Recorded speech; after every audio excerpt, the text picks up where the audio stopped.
इस बार 2025 का महाकुंभ उत्तर प्रदेश के प्रयागराज में होना है। इसके लिए वहां की राज्य सरकार ने पूरी तैयारी कर ली है, क्योंकि इस बार माना जा रहा है कि इस कुंभ मेले में लगभग 10 करोड़ से ज्यादा श्रद्धालु भाग लेंगे और शाही स्नान के दिन लगभग 1 करोड़ लोग प्रयागराज में डुबकी लगाएंगे। आखिर कुंभ होता क्या है?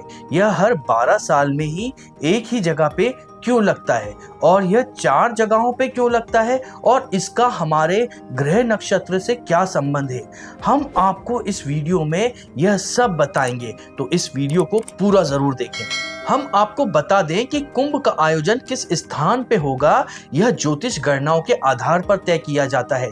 इसमें ग्रहों का क्या स्थान है यह बहुत ज्यादा महत्वपूर्ण होता है और खासकर सूर्य और बृहस्पति की स्थिति। जब सूर्य और बृहस्पति एक राशि से दूसरी राशि में प्रवेश करते हैं तभी कुंभ मेले का आयोजन किया जाता है और इसी के आधार पर कुंभ की तिथि और स्थान निर्धारित होता है। तो हम आपको सबसे पहले ये बता दें कि हरिद्वार से लेकर नासिक में लगने वाले कुंभ में कौन से ग्रह की क्या स्थिति होती है। जब बृहस्पति वृषभ राशि में प्रवेश करता है और सूर्य मकर राशि में प्रवेश करता है तब कुंभ मेले का आयोजन प्रयागराज में किया जाता है। तो वही जब सूर्य मेष राशि में और बृहस्पति कुंभ राशि में प्रवेश किया है तब जो कुंभ मेला आयोजित किया जाता है वह हरिद्वार में किया जाता है।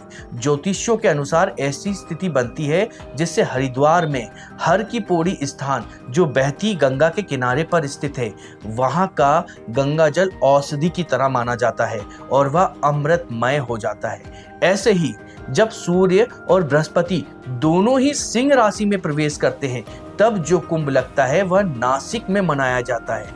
और जब बृहस्पति ग्रह सिंह राशि में होता है और सूर्य देव मेष में होते हैं तब जो कुंभ मेला मनाया जाता है वह उज्जैन में मनाया जाता है। सूर्य राशि का सिंह राशि में होने की वजह से ही उज्जैन के मध्य प्रदेश में स्थित जो कुंभ लगता है उसको सिंहस्थ कहा जाता है।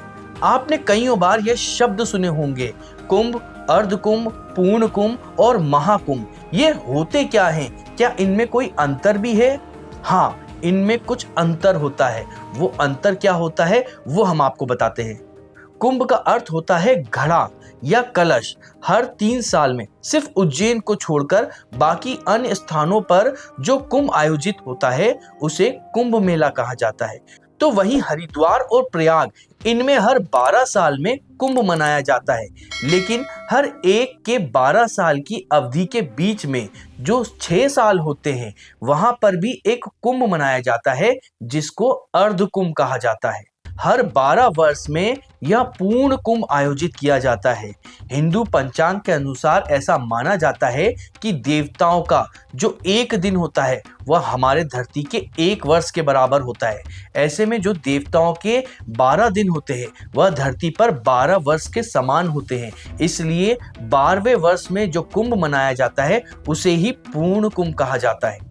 वैसे ही एक होता है महाकुंभ जो हमारे 12 वर्ष में एक पूर्ण कुंभ होता है। उसी तरह से जब 12 पूर्ण कुंभ पूर्ण हो जाते हैं तो उसके बाद जो कुंभ होता है उस कुंभ को महाकुंभ कहा जाता है। यह 144 वर्षों में एक बार पड़ता है और पिछली बार यह महाकुंभ 2013 में प्रयागराज में मनाया गया था और अब अगला कुंभ लगभग 144 साल बाद मनाया जाएगा।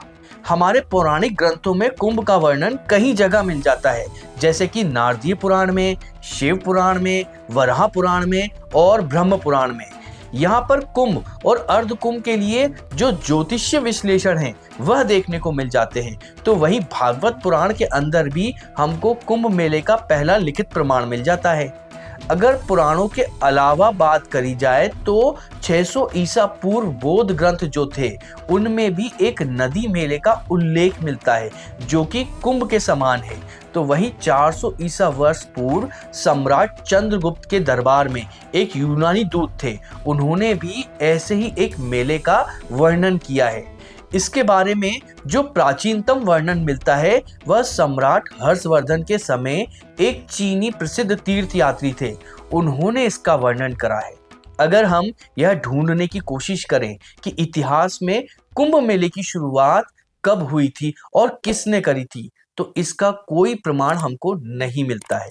तो कुंभ कब से शुरू हुआ होगा, ये हमारी मान्यताएं हैं। ऐसा भी माना जाता है कि शंकराचार्य जी ने इसकी शुरुआत करी थी और वहीं पर हमको हमारे पुराणों में समुद्र मंथन की एक कथा मिलती है और माना जाता है कि उसके बाद से ही कुंभ की शुरुआत हुई थी।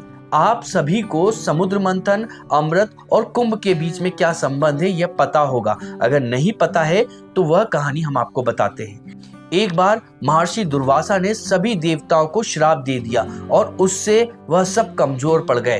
तब राक्षसों ने देवताओं पर आक्रमण कर दिया और उनको हरा दिया, जिससे वह देवता धरती पर आम मनुष्य की तरह रहने लगे। जब वह परेशान हो गए तो वह विष्णु जी के पास पहुंचे और उनसे मदद मांगी। तब विष्णु जी ने उनसे कहा कि आप लोगों को दैत्यों के साथ में एक संधि करनी पड़ेगी। ऐसा सुनकर सारे देवता चौंक गए। तब विष्णु जी ने उनको आगे बताया कि संधि में आपको समुद्र मंथन से अमृत निकालना होगा। यह आप अकेले नहीं निकाल सकते, इसके लिए आपको दैत्यों की मदद चाहिए ही होगी और इसके लिए आपको उनके साथ में संधि करनी पड़ेगी। तब देवताओं ने विष्णु जी से पूछा कि क्या दैत्य इसके लिए मानेंगे। तो ऐसे में विष्णु जी ने उनसे कहा कि आप आधा अमृत खुद रखें और आधा अमृत उनको दे दें। ऐसा लालच आप उनको देंगे तो दैत्य आपके साथ में हो जाएंगे। जब सभी देवता दैत्यों के पास पहुंचे और उनके सामने यह प्रस्ताव रखा तो सारे दैत्य इसके लिए तैयार हो गए। दोनों ने मिलकर समुद्र मंथन करा, जिसके अंतिम में अमृत निकला। जैसे ही अमृत निकला तो देवताओं के इशारे पर इंद्र के पुत्र जयंत अमृत कलश को लेकर उड़ गए। दैत्यों के गुरु शंकराचार्य ने जब यह देखा तो उन्होंने दैत्यों से कहा कि तुम जयंत का पीछा करो और उससे अमृत कलश को लेकर आओ। इसके बाद दैत्यों ने जयंत को पकड़ लिया और अमृत कलश को लेकर देवताओं और दैत्यों के बीच में भीषण युद्ध चला, जो कि 12 वर्षों तक चला। ऐसे युद्ध के समय उस अमृत कलश से 4 बूंद धरती की तरफ गिर गईं, जिसमें पहली बूंद प्रयाग में गिरी, दूसरी हरिद्वार में गिरी, तीसरी उज्जैन में गिरी और चौथी नासिक में गिरी। इसी वजह से इन 4 जगह पर कुंभ का मेला आयोजित किया जाता है और ऐसा माना जाता है कि देवताओं के 12 दिन पृथ्वी पर 12 साल के बराबर होते हैं। इसलिए हर एक जगह पर 12 साल बाद कुंभ आयोजित किया जाता है और जब यह ग्रह नक्षत्र वैसे ही हो जाते हैं जैसे कि अमृत की बूंद गिरते समय थे, तो उस समय इन नदियों का जल अमृत की तरह ही हो जाता है। अगर आपको हमारा यह वीडियो पसंद आया हो तो इस वीडियो को लाइक करें, अपने साथियों के साथ में शेयर करें और साथ में हमें कमेंट कर बताएं कि आपको और किस तरह के वीडियो चाहिए। और साथ में हमारे चैनल को सब्सक्राइब जरूर करें, क्योंकि इससे हमें धर्म प्रचार में प्रोत्साहन मिलता है।